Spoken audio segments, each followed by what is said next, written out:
Hello everyone. Today I'm going to explain about ligation procedure and its applications. So let's start the discussion.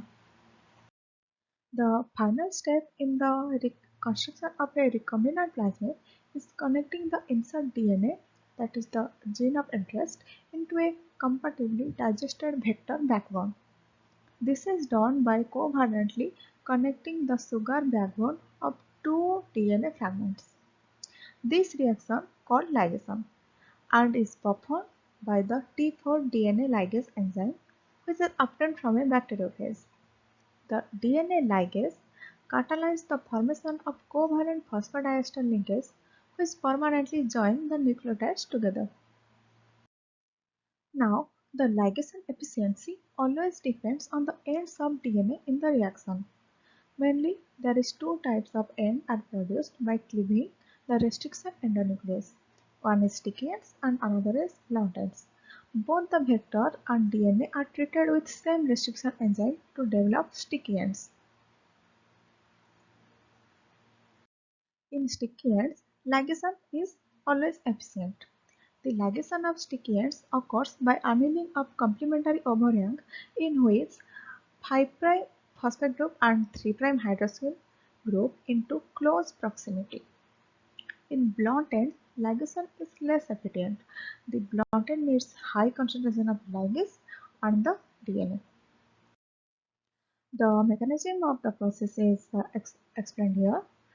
DNA ligase catalyzes the formation of two covalent phosphodiester bonds between the 3' hydroxyl group of one nucleotide and the 5' phosphate group of another.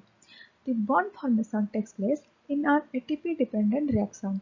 In molecular cloning, the ligation reaction is followed by the digestion of the gene insert and the target vector. The majority of ligation reactions involve DNA fragments that have been generated by restriction enzyme digestion. Most restriction enzyme digest DNA asymmetrically across their recognition sequence, which result in a single stranded overhang on the digested end of the DNA fragment. Here, this DNA have the sticky end in red and this blue DNA. This also have the sticky end. These are the overhanging regions of the DNA. They are the nucleotides here are complementary to each other. So after the ligation, the recombinant DNA is formed. Sealing the nick in DNA requires three distinct catalytic steps and two covalent intermediates. In first step, the enzyme adenylation done using either nicotinamide adenine dinucleotide or ATP, both of which are AMP linked to the enzyme. In second step, the AMP molecule is transferred to the 5' termini for the attack of the 3' hydroxyl group in the third and final phosphoryl transfer step, that is sealing the nick. Next, a synthetic nick duplex with a 3' dideoxynucleotide termini is used to form a stable reaction intermediate. This is used to remove the 3' hydroxyl group to form the phosphodiester bond. Here in this figure, the enzyme is activated by ATP, which is a nick sensing enzyme. Uh, Here, where the nick is present in the DNA molecule, there the enzyme comes and bound, and then it repair the nick by the process ligation, and this is the ligated DNA molecule. So this is how the reaction is carried out in the ligation process. This is the DNA star 3' to 5'. Here the hydroxyl group is removed when it is treated with the DNA ligase in the presence of ATP. Then the phosphodiester is formed between the both the DNA strands. Here are the requirements of the ligation process. The two restriction digestion enzymes are required for adding a gene of interest into a vector. One enzyme on the 5' end of it, 5' end and a different enzyme on the 3' end. Dephosphorylation of the 5' phosphate group at both ends of vector DNA by alkaline phosphatase. It is important to treat the digested vector backbone with a phosphatase before performing the ligation reaction. Phosphatase removes the 5' phosphate and therefore prevents the ligase from being able to fuse the two ends of the vector together. Uh, Here is a plasmid. This can be a cloning or expression vector, and this is the eukaryotic chromosome. It contains different genes and also our gene of interest. The DNA are restriction digested, uh, forming this type of fragment. This fragment have a coincident. These are also having coincident. These are the gene of interest. Then the ligation process is done, and the plasmid are ligated with the gene of interest, forming the recombinant plasmids. Now come to the procedure of ligation. With the standard insert plus vector DNA ligation, it is important to determine the amount of cod insert and vector to use for ligation reaction. Before setting up the ligation reaction, all reagents are thawed on ice. Assembled reactions are mixed into 10 microliter volume in a microfuse tube.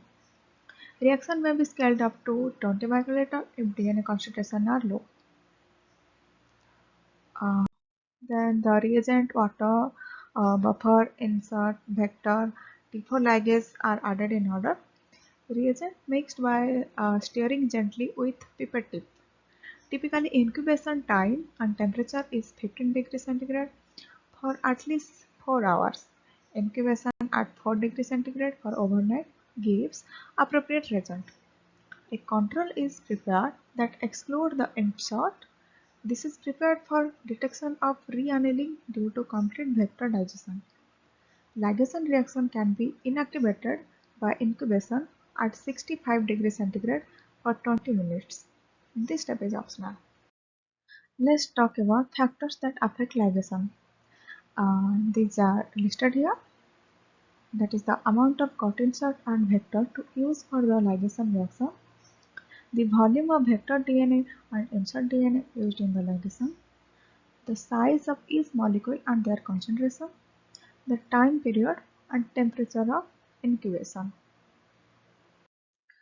The factors are the DNA concentration, their fragment, as well as their length, and then ligase concentration, the concentration of the enzyme. The higher the concentration, the faster the rate of ligation. Then the temperature and buffer composition. The standard buffer used for ligation must be a minimal ionic strength. Then let's understand the application of ligation.